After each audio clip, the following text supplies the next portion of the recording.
Rail चलाने के लिए सबसे पहले पटरी बिछाना आवश्यक है। यही बात जीवन के विभिन्न पहलुओं पर भी लागू होती है। समाज की प्रगति के लिए एक मजबूत आधार और समझ का होना जरूरी है। जैसे एक मैनेजमेंट की टीम ईश्वर या गॉड तक पहुंचने के लिए एक मार्ग बनाती है, उसी तरह हमें भी ज्ञान और ध्यान के माध्यम से अपने भीतर की प्रबुद्धता को जागृत करना होगा।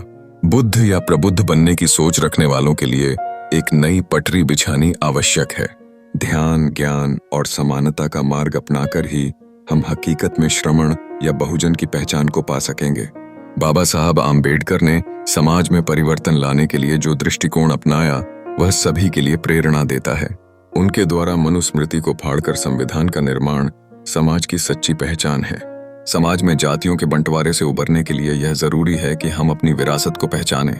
1945 में प्रबुद्ध भारत की नींव रखने से यह स्पष्ट होता है कि बदलाव का रास्ता केवल जाति को छोड़ने में नहीं है, बल्कि अपने पूर्वजों की महानता को समझते हुए उसकी ओर लौटने में है।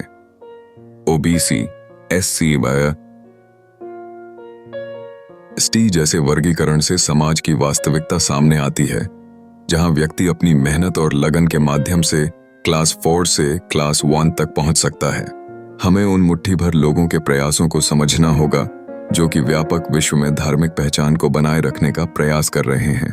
यदि हम समाज को प्रबुद्ध बना चाहते हैं तो हमें ध्यान को सामाजिक मान्यता देनी होगी। ध्यान के मार्ग पर चलने से हमें ऊंच नीच की भेदभाव की दीवारों को तोड़ने का मौका मिलेगा। धर्म में ऊंच नीच की मानसिकता से मुक्ति पाना संभव है।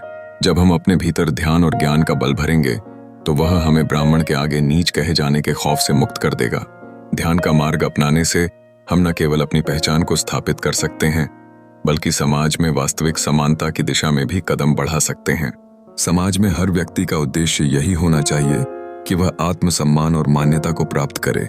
ध्यान केवल व्यक्तिगत मुक्ति का साधन नहीं, बल्कि सामूहिक प्रगति का भी आधार है। जब समाज हर व्यक्ति को श्रमण और बहुजन की मान्यता देगा, तभी हम सच्चे अर्थों में एक समृद्धिशाली समाज का निर्माण कर सकेंगे।